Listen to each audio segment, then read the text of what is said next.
Hello everyone, I'm Dionysius and we're here tonight with Orlando Wilson, and we're going to discuss one of the major issues when it comes to the close protection and people getting paid. What do you want to know?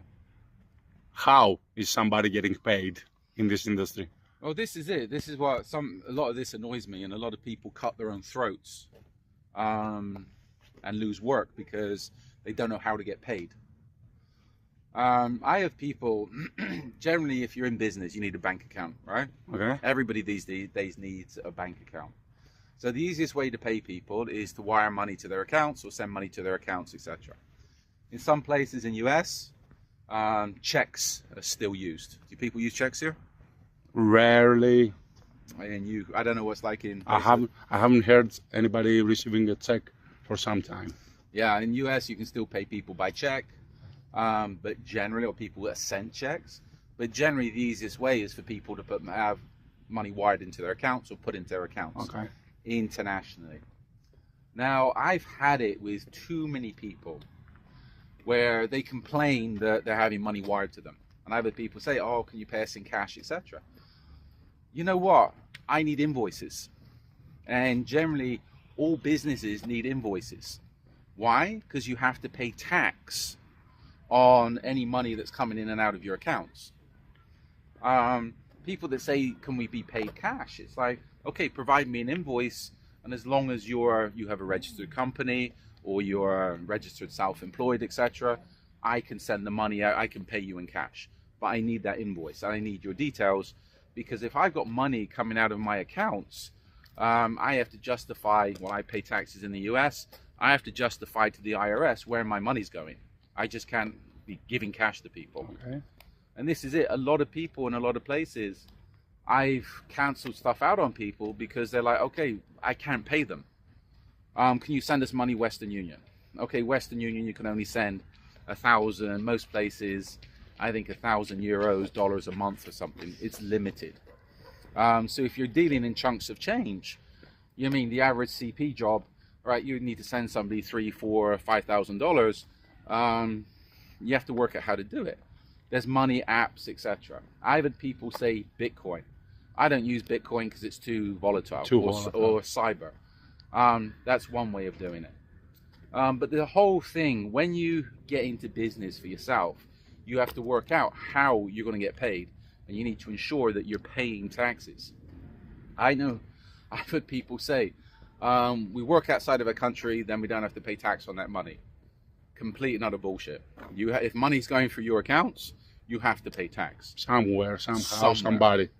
As a US resident citizen, you have to justify, even if you're not living in the US, you still have to file taxes. And again, I've got a good accountant. You need a good accountant if you have a business. Even when I was in UK, I always had a good accountant. And again, UK's high taxes, and it can be a little bit complicated. But these days, people trying to, how can I put it, get around not paying taxes, and people trying to set bank accounts up in different places. The trouble is, I have people say, oh, we're going to set up offshore companies. All right, you can say it's easy to set up a company. You can set up a company anywhere. The trouble is setting up a bank account. And a lot of the offshore banks, you have to keep a minimum amount of money, which is usually $10,000 up to $50,000 in those bank accounts. If not, they just can't cancel the accounts. Okay. So Dubai's got a lot of offerings these days for opening up companies. They say they can offer bank accounts.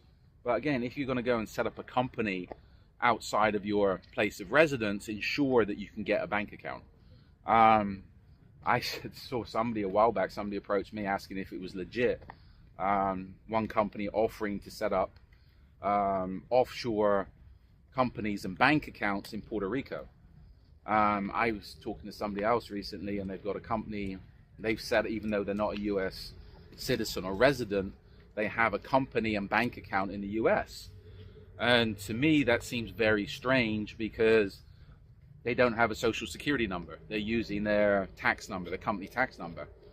You know what? As far as I know, there might be some loophole, but as far as I know, you need a social security number. You need to be a resident or citizen to have a bank account in the US.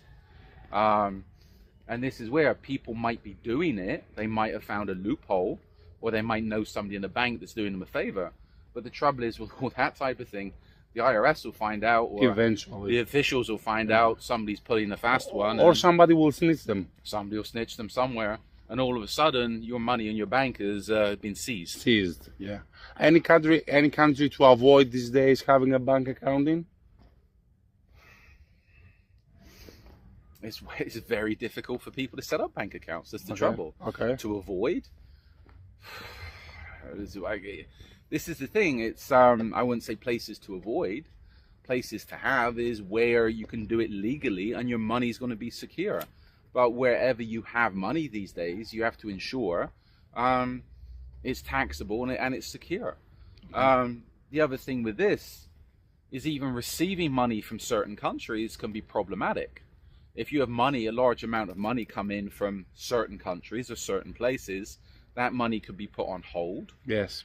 You have to justify where that money came from. You have to provide invoices, maybe contracts. You have to provide details of where the money came from. And that's got stricter since all the BS in Ukraine, because everybody wants to make sure they're not taking Russian money.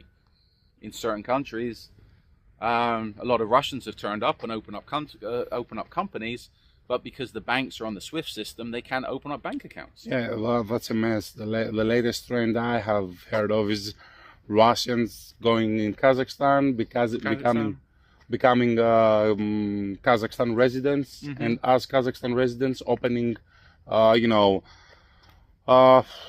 branches all over the world for their companies. I've heard of, I'm not going to mention the countries, corporations, large international corporations that are still doing business in Russia, having to go to other countries like the stands, and for their employees, they're opening up corporate accounts. Well, they're giving their employees that travel credit cards and bank cards from those countries because that's what they have to do. It's part of the SWIFT system. So back to close protection, make sure you can get paid and, take care of your money.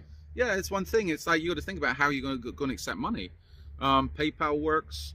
In the US, Zelle. Make sure you got bank accounts. Make sure you know how to receive money. Because again, I've had it where I've wired money to people. They give me the wrong details. Okay, so I have to go and rewire the money, which costs me money, etc. Banking fees. I mean, some months my banking fees are horrendous. Yeah, because I have to send money here, do this, do that, do everything else. And transferring money around costs money. Changing money from different currencies costs money. And I've, again, sent money to people and they complain, well, we lost money on this, we didn't get the full amount. I sent you the full amount. You didn't calculate how much it was going to cost you to receive the money, and also the exchange rate from, be it dollar to whatever currency I'm sending it to. So this is where you have to look at the finances, not just think, okay, send me some money. Yeah. And cash these days, cash is a pain because, again, you can't travel with it. Yes, you can travel with X amount of cash, I think up to 10,000 euros in Europe. Depending on the country and the regulations. It depends where you are, it depends if people want to be a pain. UAE last year, I think, changed the rules. Before you could go in with $27,000. I think now it's $16,000, and people will be clamping down more and more because everybody wants things to go digital. Well, the thing that we've used to know that cash is king is no longer relevant or becoming non-relevant.